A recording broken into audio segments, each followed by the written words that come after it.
Just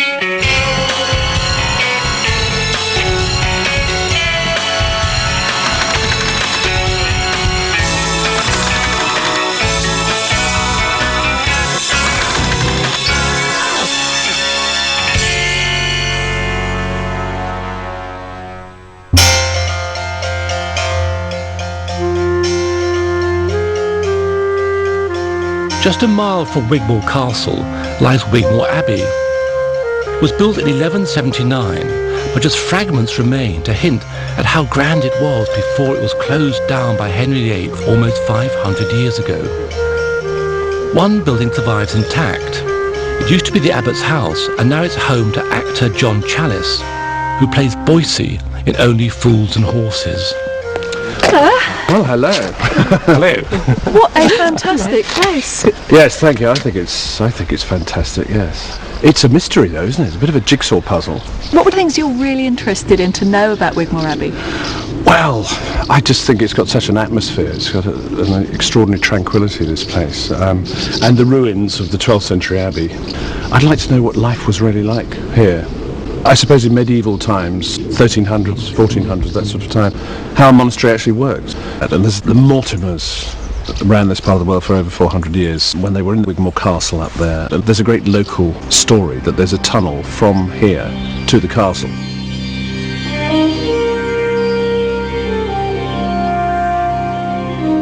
During the early 1300s, Wigmore Castle was home to Roger Mortimer, a ruthless and ambitious baron. Even though he was married, he ran off with Queen Isabella, who was known as the She-Wolf. Together, they overthrew her husband, King Edward II, and imprisoned him at Berkeley Castle.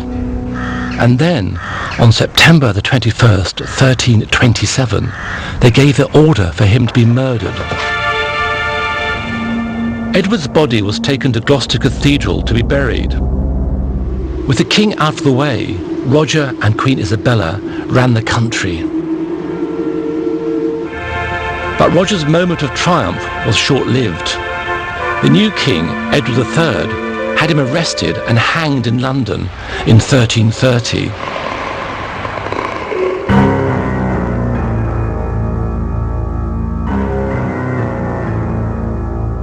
But what happened to his body is a mystery. Rumour has it that it could be in John's garden. Could it be true? So how do you feel about living on top of the grave of one of the great ogres? I feel terrific. I think it's really good. I like ogres. I like an ogre now and again. Now, I think he's buried out there. That's what I tell everybody anyway. But I'd love to find out if he is or not. The other mystery is, has he got his head with him? Because somebody, there is a version that they chopped his head off and his head was buried in a different place. I mean, trying to find one grave somewhere like this is like looking for a needle in a haystack. Sure. We're going to have a huge detective job to find anything, really. But to start, I think, from what we've got, your house is the Abbot's lodgings, isn't it? Yes, that's where we live. And, right, now the sun's up there, it's early in the morning, so east is in that direction, so the Abbey church must have faced that way. That's right, the entrance to the Abbey, to the nave, is that in the west end? This is the nave, transept's across there. But just looking at it, that does make sense, because over here, I mean, this wall looks just very rough, doesn't it, like an old barn wall or something, but in fact there's these sort of gaps here that splay out at the top, and there's one here, another one here, Keep up, yep. One along there at equal intervals, and these must be where there were columns, beautiful faced columns coming up that then have splayed up into arches that would have supported the vaults over the roof. John also thinks that Roger Mortimer had a tunnel under the house, which he used to pass secretly between the castle and the abbey. Well, and here's the tunnel that John told us about. Oh, goodness. Oh, my goodness. It really is a tunnel. I wonder how deep the water is. It's very deep. You go first. Of course. Okay, right. Oh, crikey. Lovely. Okay. I mean, I'd have thought originally that should be a drain of some sort, but it seems too big for a drain. Oh my God! How deep is it? Oh, I know, 6-7 feet, not too bad. Is it safe? Oh, you're standing. Oh, it's yeah, not so deep. It's Okay, here I come. Oh no, Anna, there's something very surprising. Wow. Look, what do you think that is? It's like a sort of pier. You've got a channel down here, That's right. as if it's really meant to split the water off into That's right. two It's channels. flowing this way. But I noticed that looking over there, there's an arch, a pointed arch above the channel here. Yeah. And I thought, obviously, what's on here too? But it's big enough for a whole river, isn't it? I mean, in terms of the scale, if it is a... It's huge. I mean, if this is just a drain... Crikey, Anna, look at this. This is quite unexpected, major piece of engineered construction here. Look at this gigantic round arch. It's so big, isn't it? Actually, it's a drainage system, or it's a water supply, isn't it? I think one or the other. Maybe even both. So, buckets down for water to wash, or basically it's a loo with foul things being shot onto our heads. Look at it, it's absolutely incredible. It gets bigger and bigger. And this is architecture, really, isn't it? It's very utilitarian, but it's got a pointed arch, therefore, again, suggesting, I suppose, around about 1220, something like that. Well, this is a hands and knees job now, isn't it? And you look down there, well, you see... It's blocked up. Yes, crikey, okay.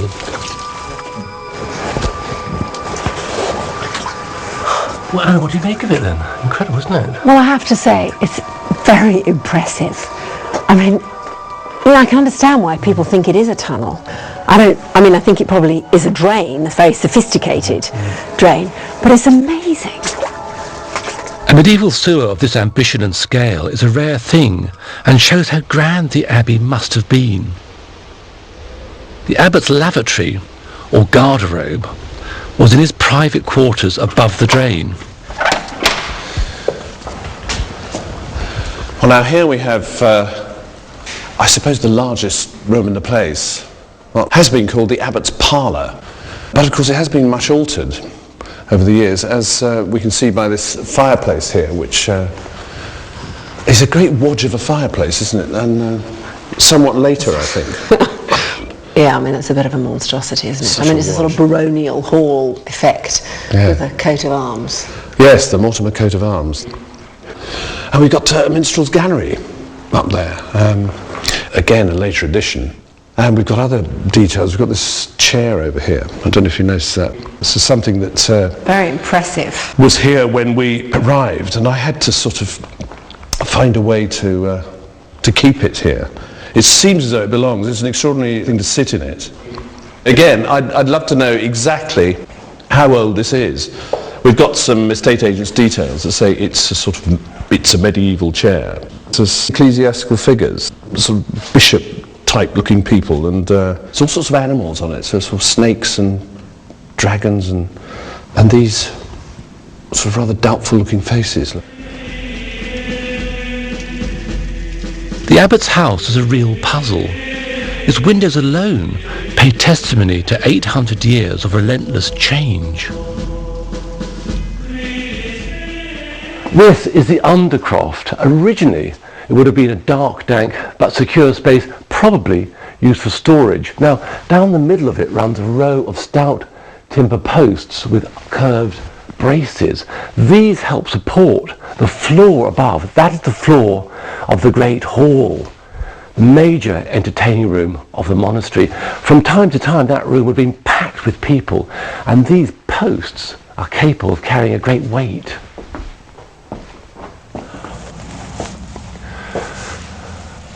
This originally was the Great Hall, the Abbot's Great Hall, which, like his parlour over there, was open right up to the roof timbers. Splendid space. At some point, presumably soon after the abbey was dissolved in the 1530s, this mighty room was divided by having a floor inserted here. You can see it very well over there. And then each floor divided up into various rooms. These rooms, in turn, were decorated yet again later on. They now have some rather splendid Georgian details and very good early panelling. Most of the building work on the abbey is thought to have happened before and after Roger's time here. But a man of his power and ambition must have invested in his spiritual home. We can find out by using dendrochronology to date the timbers around the house. Each ring on a timber sample represents a year in the life of the tree. It's as precise as fingerprinting. Sadly, the main ecclesiastical buildings have been broken up and the great stones scattered high and low. These medieval tiles were dug up in the garden and hint at the grandeur of the abbey. There's further evidence in the stables. What interests me, really, are these faces here, which look, we've got a bird there, we've got, I think, a wolf, something here. Absolutely wonderful fragments. Herefordshire's great gift to art was 12th century stone carving. And it was because these pilgrims had come back from all over Europe. They'd seen these wonderful buildings and brought this Romanesque art back with them. And here it flourished. So it was a wonderful time for carvers. They're sort of evil, aren't they? And quite pagan. Very pagan. They were going back to that old animal symbolism. I mean, the wolf head, for example, represents lust. And these would have been on the outside of the building. So you had the contrast between real life, the underworld, lust, 7 deadly sins on the outside, and then you'd walk in to the actual church building itself and be saved.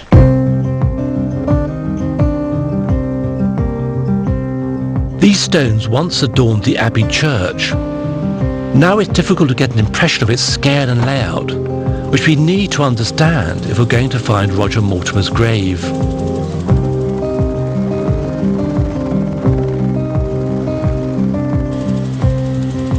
The Abbey has left a footprint which you can see from the sky. By taking a series of infrared photographs, we can start piecing the Abbey buildings together. Can we try and get so we can tip right down so I can get a really vertical shot? Straight over the top and then turn your head. Without dropping us sort of onto the ground. No problem. That's brilliant. That's fantastic.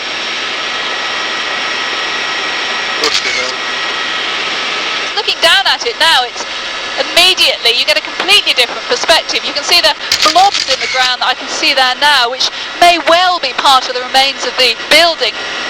It's interesting as well, just looking at how the monastery was actually sited in the landscape as well. You can see it's right in the middle of this lovely sort of bowl. It's a really prime spot. I mean, these monks weren't looking for a sort of isolated desert hermitage place. They wanted a nice place to live. Can we just turn around a little bit? Certainly, yes. Thanks. Another thing that really sticks out from here is the flat area. It's got a whole line of V-shaped ditches running across it. Looks like a big shallow pond, which I suspect might well have been a monastic fish pond. Can we just head over towards the castle? Right, okay, we'll go that way. Right, now there's the castle just coming up down there. It's obviously been sited very definitely on that ridge. Wow, that's fantastic.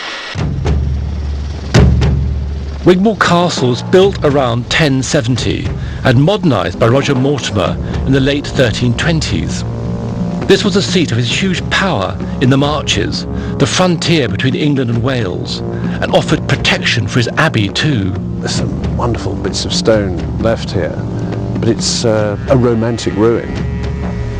And there, down in the valley, is the abbey. It's a terrific view. It does sort of instantly give on the relationship, doesn't it? The power, the closeness of the two places. That's there, of course, because the Mortimers wanted it to be there. They created it, gave the land, they controlled it, and it's sort of their spiritual world, isn't it? That's the burial place for the Mortimers. And of course, in a way, they put money into that because it's for the goodness of their souls. These are warrior guys doing bad things, but they put money into it. Presumably, that was something to do with the fact that they had to make things okay with God, so that it was a sort of, I don't know what, a confessional, I don't know what the word is, but they felt better about going out and atonement for their military sins. Yes.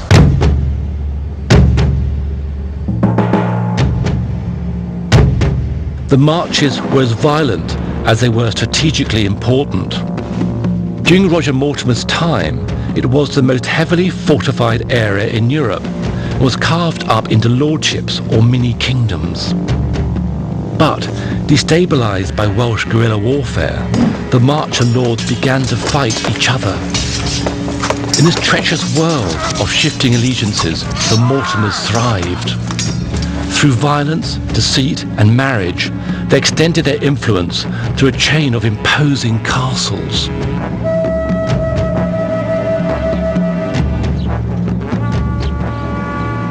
Back at Wigmore, Carenza and archaeologist Colin Breen are trying to work out the layout of the abbey to help us in the quest for Roger's grave.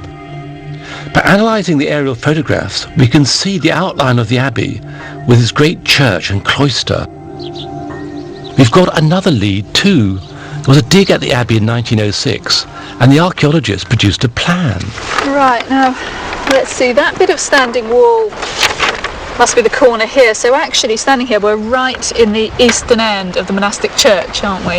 Yeah, I mean, I think we're looking straight back up the nave. I mean, this is the place to be buried if you are a rich patron of this monastery. And you'd expect to find a whole dynasty, probably, you know. So we could be standing on top of Roger of Mortimer's grave right now. Sorry, Roger. But either way, we're probably standing on top of someone's grave right here. The key to finding that out is going to be the geophysics, I think, because we can't dig over an area this big, and in any case it's scheduled. But if the geophysics can give us a plan for the layout of this area, then perhaps we might be able to get scheduled monument consent to actually do some excavation and try and find out exactly what is going on in this end of the church. Once the geophysics is complete, we can apply to English Heritage for permission to dig. Now we must wait. Well, this is really going to be quite a major challenge. You know, we've got this fantastic room. Anna's called in local craftsman Martin McNamara to help us take the Abbot's parlour back to Roger Mortimer's time. If I find out how it was finished and decorated and see what paint we have here. Fortunately, this panel, it feels like an early one. There's a lot of daub here and clay and dung. Well, that's good. Yep, and lime plaster finish. By the look of this sample here, it might give us some clues. This is quite interesting. See what you think of this. Yeah, you see it's got different layers of lime wash. So this is the original lime plaster, the original lime wash, and then the subsequent decorative schemes. And then one of those is a beautiful ochre colour. I mean, that would be a very nice, also livable colour with. Yes, you know, because I know that actually, I mean, the Challises really don't like this very stark, bright white. Yes. So, you know, we might be able to go with that ochre. To restore the Abbot's parlour, we're making traditional lime plaster to cover up the 1970s style fireplace and lime wash to decorate the walls. I'm going to add the quicklime. This comes from quarried limestone that's been burnt in a lime kiln to drive off the carbon dioxide and the water. So it's now calcium oxide. And I'm going to add it to the water, and you'll see that it'll have a violent exothermic, you know, heat generating reaction. I mean, it'll almost bubble. And in order to do that, I'm going to put my goggles on, because you'll see it's going to fizz.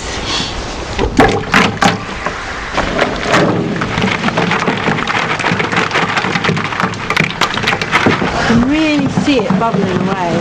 Whoa, that's really exploding, isn't it? Well, I mean, forget about Mount Etna. This is really impressive, isn't it? Are we going to plaster the chimney in the Great Hall there? Yeah. I mean, a building really lives, you know, it's an organic being. And by using something like this, which is flexible, which breathes, all the different components of the building can function together. Hey there. This is such fun. So now, I'm going to turn the tap on, and out will come lime wash. It's magic. The next stage is to add pigment or colour to the lime wash. Yeah, so we've got two pigments here. This yellow ochre, which I think is very similar to one of the colours that we found. So where did these pigments come from? Well, they're just dug up out of the ground. I mean, this is a clay, All right, yeah. you know, and this is an iron oxide. So that's iron deposits in the soil, and that, Absolutely, and that's absolutely. covering, Oh yeah, I mean, they're both completely natural pigments. It'd be wonderful to reproduce that, wouldn't it? Wouldn't it if be that's nice? one of the original It would colours, look really sumptuous, a rich sort of golden colour. To make the lime plaster, we mix a lime with sand and horsehair.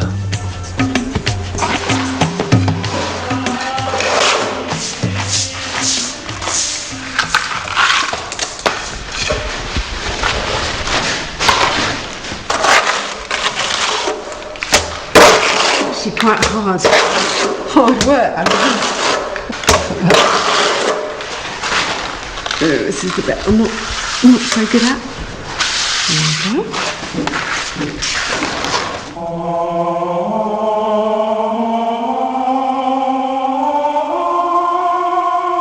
The abbot, whose parlour we're restoring, is a shadowy figure, and we don't know anything about his relationship with Roger Mortimer, the patron of the abbey.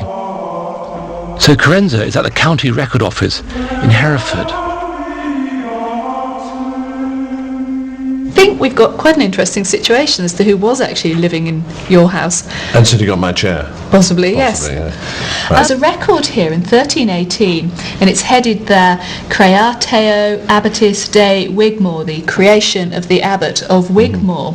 And you can see here there's Roger of Mortimer, Lord of Wigmore, named here as the patron.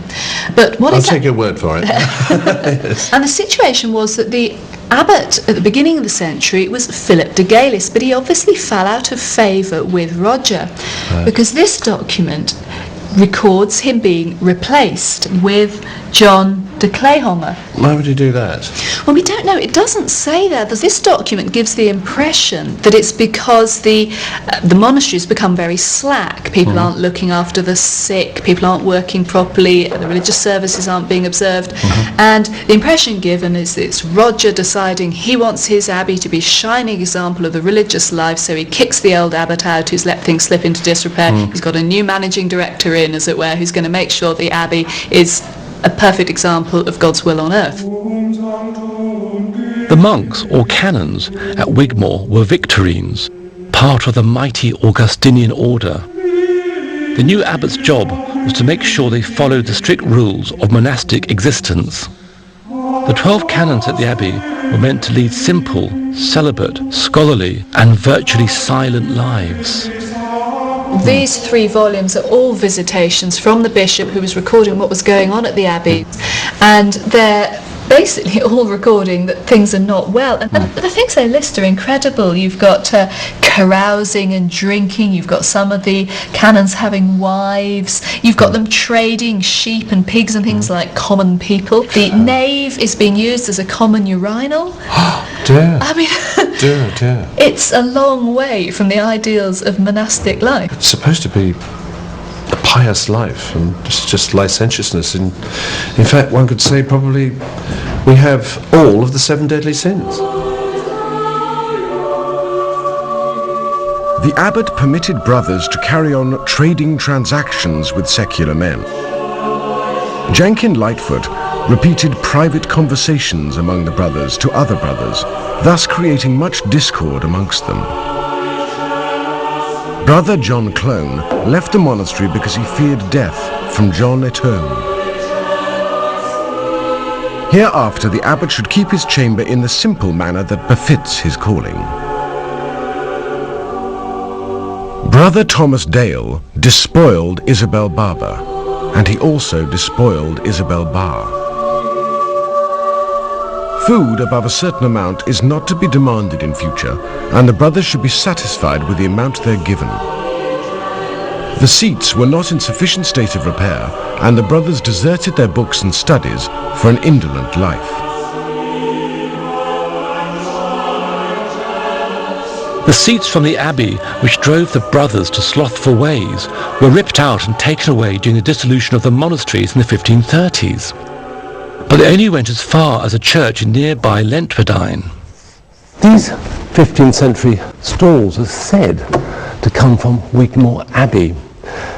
This is a very seat on which one of the canons would have perched during one of those terribly long services in the choir at Wigmore. Ooh, a bit uncomfortable, but better than standing. Below each seat is something called a misericord, a carved scene. And here are 2 naked men wrestling, watched by a very handsome mermaid holding a mirror. Vanity, something very worldly anyway. Now this one, wonderful indeed, this is lovely. Here we have a very fashionable virgin, lovely headdress of the 15th century, holding the child. the infant Christ with a priest here reading from a lectern with his script. Excellent.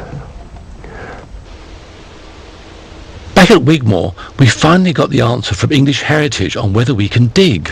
Before we start to dig, we need to be absolutely clear. English Heritage are happy for us to excavate on this scheduled site. That's right, you've got the permission of the government to do this. A very detailed research design has been developed for the work here, and on the basis of that we're very happy, yes. Now, Colin, we've worked out where we need to put the trenches. We've got a limited amount of digging we can do under the agreement with English Heritage. Yeah, the first trench is going to be a 2 metre by 4 metre wide trench located in this main ecclesiastical precinct. The geophysics shows a wall running north-south, and that is presumably the outer wall of the chapter house area. This second trench is going to go in this corner of the actual church area. Now, there's a couple of reasons why we're putting that trench in there. The geophysics, unfortunately, was slightly disappointing. It doesn't show any major wall. What it does seem to show is quite a lot of collapse. Of course, another reason it'd be interesting to dig in this area is that John's convinced that Roger Mortimer's buried here, and if he is, I guess that's the area he's likely to be in, near the altar. And if we find, as John suggests, a headless skeleton, then we could be onto a good thing. We'll dig for Roger's remains later. Meanwhile, we begin excavating Trench 1 to solve the mystery of the lost chapter house and cloister. These were key buildings in the life of the monastery, but, unlike the Abbey church, they left no trace above ground. Oh, that's a nice bit of that, lovely bit of slipware decorated like that. It's nice, isn't it? Again, it's that sort of pie crust rim, isn't it? Yeah. A slip cast dish, probably 18th century, I would think. So we're still just getting stuff from the post-monastic house.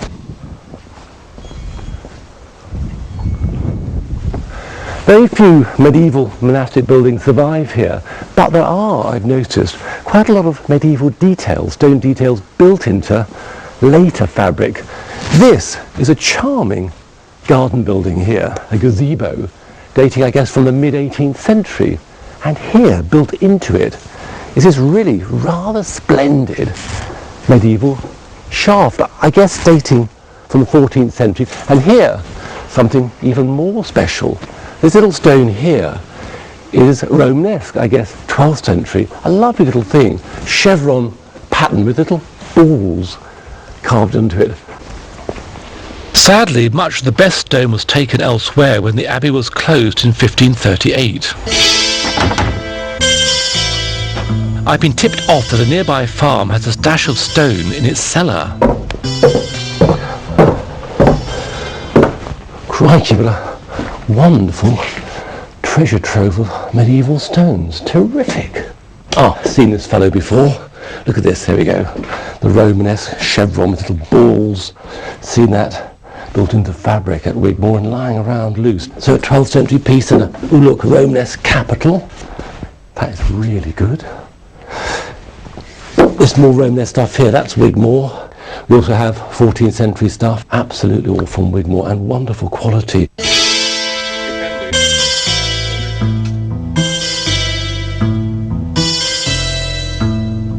I'm going to indulge in the boyish fantasy of rebuilding the abbey with the stones that are left.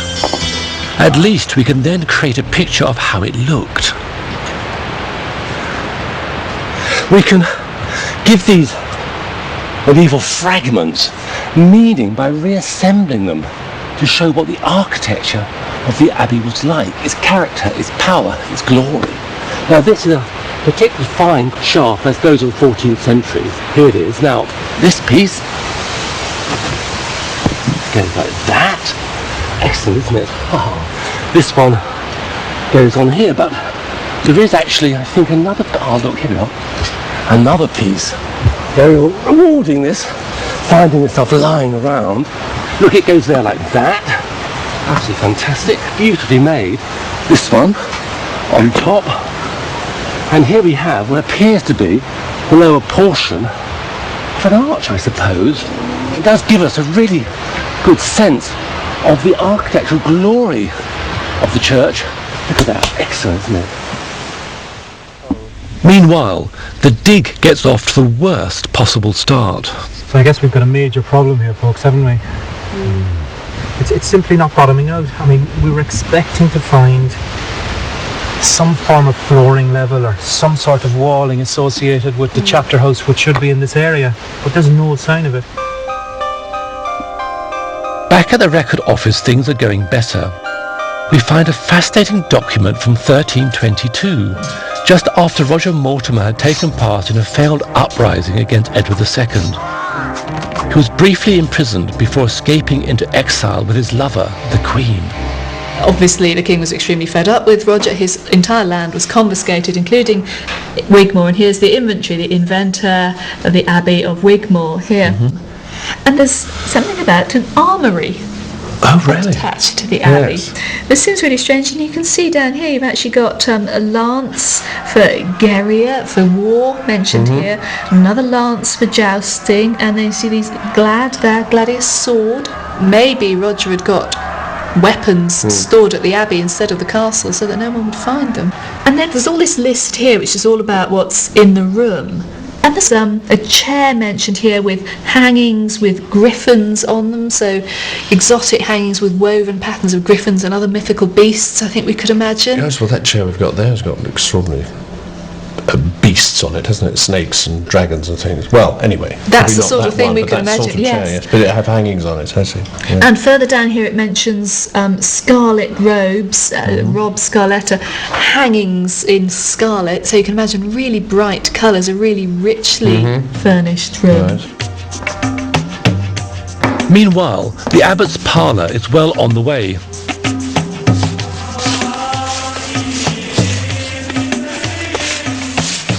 I'm really pleased with the room. I just think it looks so fantastic. Oh, good. You like it? Oh, yeah, I'm really impressed. And to me, it just comes together. And you can sort of imagine what it would have looked like with wall hangings. Textiles were really important in the medieval period. And it took up such a large proportion of people's income. And then, of course, we have to think about how it would have been furnished. And I want to show you this chair.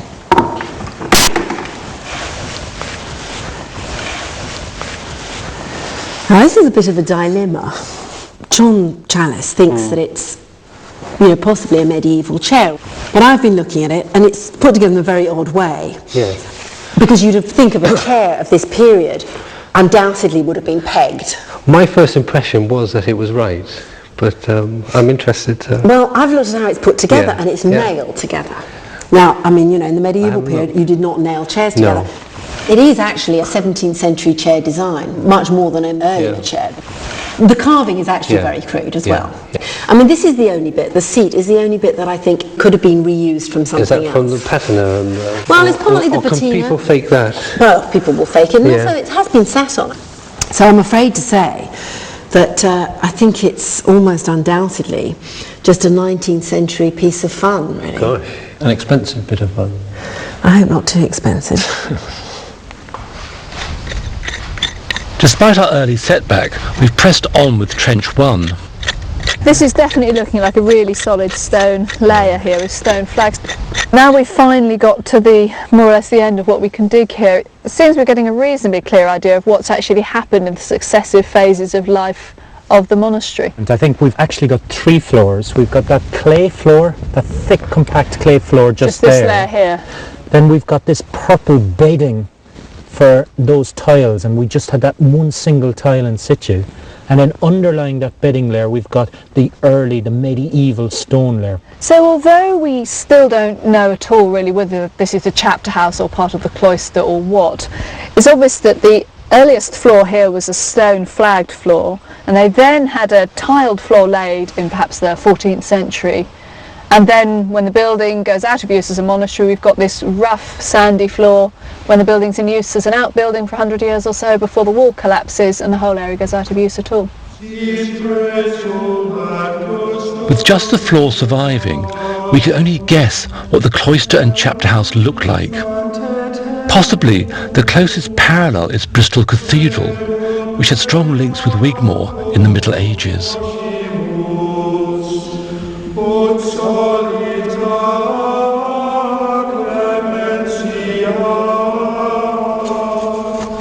With With the chapter house dig finished, we move across to the site of the Abbey church. Roger Mortimer is most likely to be buried near the altar at the east end. Things begin to look promising when a medieval tile floor appears. Now this is really exciting. For the first time we're getting in situ tiles. It's so close to the surface. We're just coming down into what we perceived was just this rubble spread, and bang. And it's the fact the pattern's all there, it's all still in situ, isn't it? You've got the sort of checkable pattern of blacks and green tiles. A lot of these are probably late 15th century, maybe even 16th century tiles. The tiled floor also reveals the truth about the violent last days of the Abbey and its downfall. We've got a section here relatively intact, and suddenly we've got this disturbance here. It looks as though something's happened from underneath, or earthquake. At first sight you see a couple of tiles like this and they're just splayed everywhere. And literally these stones came from above and fell down. So you're looking like at the archaeology of a catastrophe, a single event. So a wall could have just collapsed. Probably in the mid-1500s, somebody came in and they physically took this church down. And the reason we know that is that they've stripped the stones. Everything is gone from here, but yet these survive. So why do they survive? And again, it's probably because of that collapse. And you just had this small mound of stones covering over it, and the tiles weren't accessible then. Good heavens. And so this is my mould. Get it right into all the corners. And this is a stamp, and we've used the fish similar to the one found at Wigmore. Place it into the mould and knock it from the bottom to get rid of the air.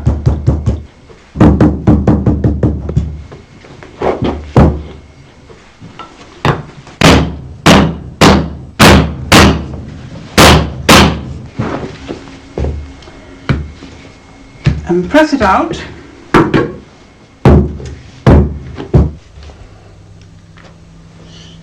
And there is the pattern. Perfect. And so we're going to fill that with a different colour slip. As you see, it gets into all the crooks and crevices, yes. And it's a real worry that you get air bubbles, because if there's an air bubble and you don't find it in time, your tile is ruined. Because it'll pop and burst the glaze off. Yes, that's right. This will remain like this for a week, until it's dry enough to cut it back. And this is like Blue Peter, the one that I prepared before. We cut back through the white until we get to the fine definitions of the tile below. And then, after leaving it to dry for a month, I'll glaze it. Right. And we use a lead glaze, as they would have done in those days. And lead is not a very healthy glaze to use, but the finished product just sings. Glaze comes in a powdered form, and I then add Guinness to it. Lead sulphide and Guinness. I mean, mixture, but it works well. And then it will go into the kiln, and it will take about 24 hours to fire, and then 24 hours to cool down afterwards. So it's a long process.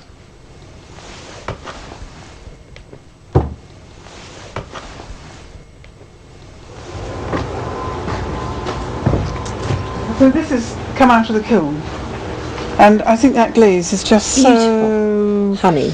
Yes, it's just so much passion in it. That medieval craftsmen in a wood-fired kiln must have had an enormous sort of quality control problem, which would have made these tiles really expensive. Yes, you're quite right, because it really would be very difficult. And we have evidence that they cost about 3 shillings a thousand. 3 shillings a thousand? I mean, 3 shillings a thousand in the 14th century is enormous. Yes. There's no doubt the Abbey owed its beauty to the patronage of the Mortimers. And in return, the canons did more than just pray for the souls of their patrons. They were the family's propagandists. A series of chronicles was written at Wigmore to glorify the Mortimers as great romantic heroes and to press their claim to the English throne, however dubious. Despite the canon's efforts, Roger Mortimer never did become king and ended up on the gallows instead. The chronicles give different accounts of where he is buried. Back at Wigmore, it looks more and more likely that we've hit a grave. I think it might be the corner of our tomb there. Crikey. Wow. Well, I'll show this to Colin, shall I? He'll Sure, yeah. Colin? Yes. Well, you said that tomb might be. Look. Bit of tomb. That Do you is think? really interesting. With Look paint at on it. that. Absolutely, we've got paint running down either side of that shaft. And again, yeah, look, it's cut at the back as if it was meant to face out towards us. That is really interesting. This could be Roger's tomb, but we still don't have any bones. So we need conclusive written evidence of where he is buried. At last, Carenza finds the answer at the record office and heads back to Wigmore. We found 2 graves. 2 graves? Just looks like a hole in the ground to me. Well, arguably that's all a grave really is. We're pretty confident there are 2 graves there. Those are deliberate cuts into the ground. We think we're in a little side chapel at the eastern end of the church, and it's a classic place to have graves, is right in front of the altar. So the people who've been buried in this are almost bound to have been part of the patron's family, part of the Mortimer family. So Roger or one of his descendants would have been buried here. So where are they? That's a really good question, because we found no sign of them at all. Not even a little finger bone. Why now, why is that? Well, these graves have been opened up and the bodies have been taken away. We've no way of telling whether this is Roger of Mortimer's grave. We don't have his body, but it seems probable actually that it wasn't. But we have been doing some digging around in the documents, and it's very interesting because it's a story of a tug of love, if you like, between Isabella, Roger's lover, and his wife. Even after he was dead, they seem to have been fighting over his body. Oh, really? Because this is a petition from his wife asking that his body be brought back from the Greyfriars Abbey at Coventry, and that was a holding of Isabella's. Ah, I see. So it seems as if she'd had his body buried there. Yes. Joan wanted it to come back here. The wife wanted it back at home. She wanted it back at home. I see. But sadly it says here, signed from Edward III, let the body rest in peace. So he's not here? He's in Coventry? It doesn't look like it. The site of the Greyfriars Abbey is now a multi-storey car park. After such an adventure story, it's difficult to know what to say. I think it's sad.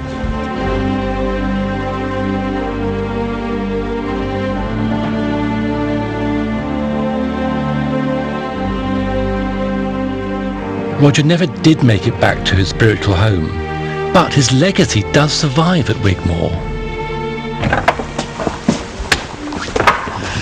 So what do you think?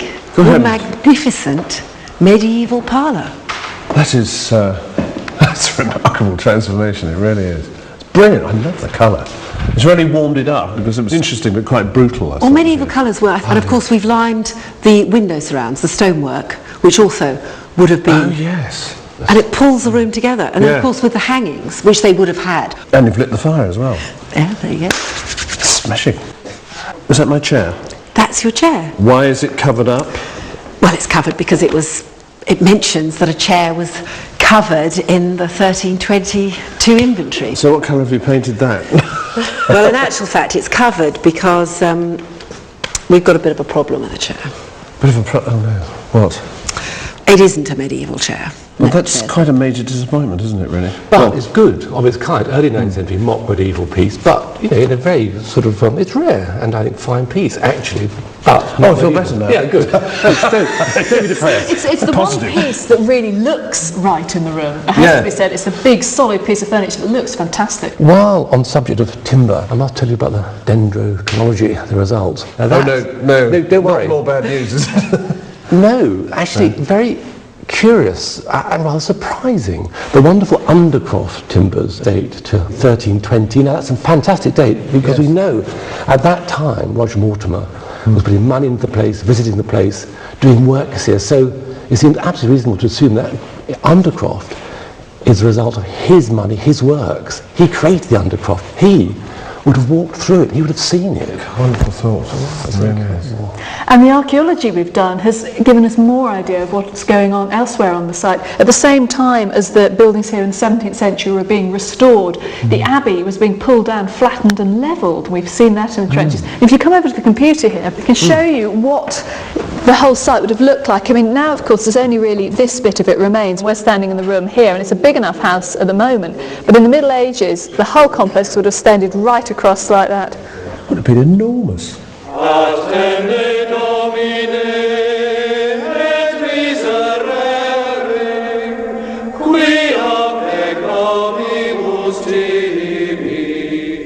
There's a postscript to Roger's story.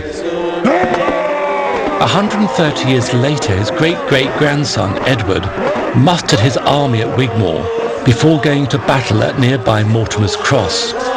His victory put him on the throne, and he became Edward IV. At last, a Mortimer was king.